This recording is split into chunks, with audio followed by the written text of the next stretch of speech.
So to program in Python, there's two ways we can do this. You can use a Windows machine, or you can use a Linux machine. And I'm going to show you how to use a Linux machine first, and then I'll show you how to use Python on your Windows machine. Okay, so to use a Linux machine for now, we want to set up a program called PuTTY. So I'll go to the PuTTY download page. You have to make sure that you load the right thing here. I accidentally downloaded PuTTY one time, and it definitely does not work. You need PuTTY. So click on PuTTY, save it, load it. And after you install PuTTY, like you would any other program, I put the icon down in my tray because I use it all the time. I use PuTTY to log into the WebWork server, and we're actually going to be logging into an old WebWork server. So probably when you took calculus, this is the WebWork server that you used. So let's get rid of this. And so I'm going to start a new session of PuTTY. And when I do that, I have some already saved sessions down here. So this is the old version of WebWork that we're going to be logging into. This is the new WebWork. You can't see that one. And this is a hard drive that I have that I can interface over the network with. But what you want is to set up your PuTTY to work for this old WebWork. So I'm going to click on this and load the settings that you want. This is what you really need, is the IP address. So type that IP address 149.84.210.115 into your PuTTY session. You can give it a name, save session. You can call it whatever you want, Python, WebWork, Unix, whatever. Save it so that when you open PuTTY the next time, you can get right into this and do some programming if you want to. Okay, so I'm going to open that up. And it's going to ask me for a login. In my case, I'm the WebWork administrator, so I log in as www.admin. Nope, you don't get the password for that either. For you, your login is going to be your last name, and your password is going to be your first name, and all lowercase. Okay, when you log in, this is what you should see. We hit a prompt here where we can type in commands. So the first command we're going to learn to type in is ls. This is an important one. ls means list, and that will list all the contents in this directory, and I have a bunch of stuff in here. If I go up a directory, so I'm actually, every time you log in, you start off in what is known as your home directory.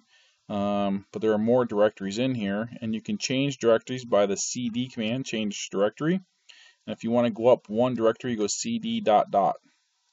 And that ... will take you up one directory, and that's called home.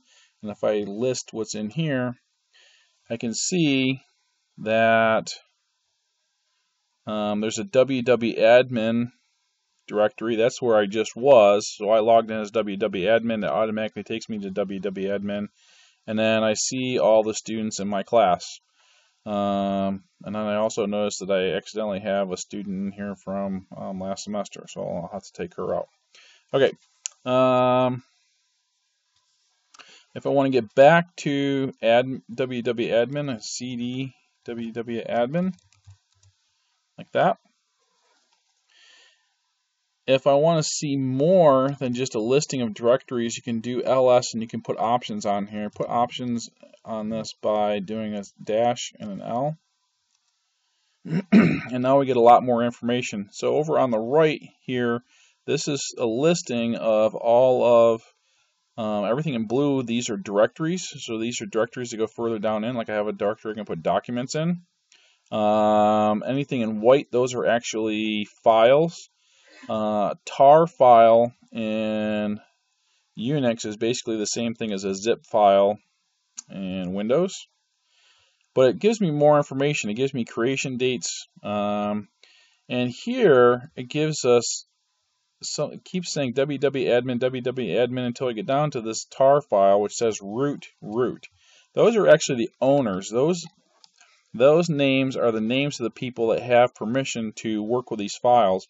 And further over to the left, we see this RWX. R means read, W means write, X means execute a file. So those are the permissions that are set. So if I look at this templates directory, come over here, www.admin is the owner and also is the group. So you can be an owner of a thing, but as a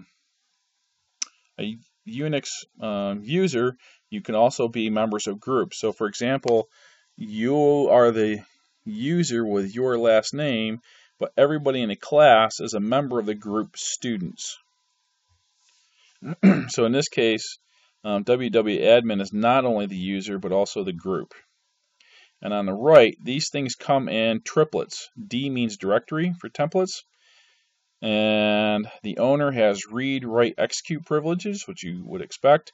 The group has read, not write, but execute privileges. And then this is everybody else. So if you're not the user and you're not in any group, if you're not in a group that the user has selected, so you're anybody else, you also have read and execute privileges for this folder. If I look down here at www.admin.txt, the owner, which also happens to be www.admin, has read, write privileges, cannot execute. It's a text file, so you can't execute it anyways. The group has read, write, not execute, and anybody else can just read that file and they cannot write to it. Now this one's interesting. Root is the super user, and I am the super user on this machine. And so as the super user, I have read, write privileges for this tar file. www.admin does not. So right now I'm logged in as www.admin. I cannot do anything with that file. I don't have permissions to. Only root does. I could read it, but it's encrypted like a zip file is, so it wouldn't do me any good to try to read it. I couldn't do anything else with it. Okay, so those are the basics of logging into a Unix machine. And let's see. So change directories, logging in, setting it up, list directories. We've talked about permissions, and I think that is everything that I want to talk about for right now in terms of using a Unix machine. There's going to be another video here for chapter 1, and I'm going to talk about using Python. If I can shut this thing off.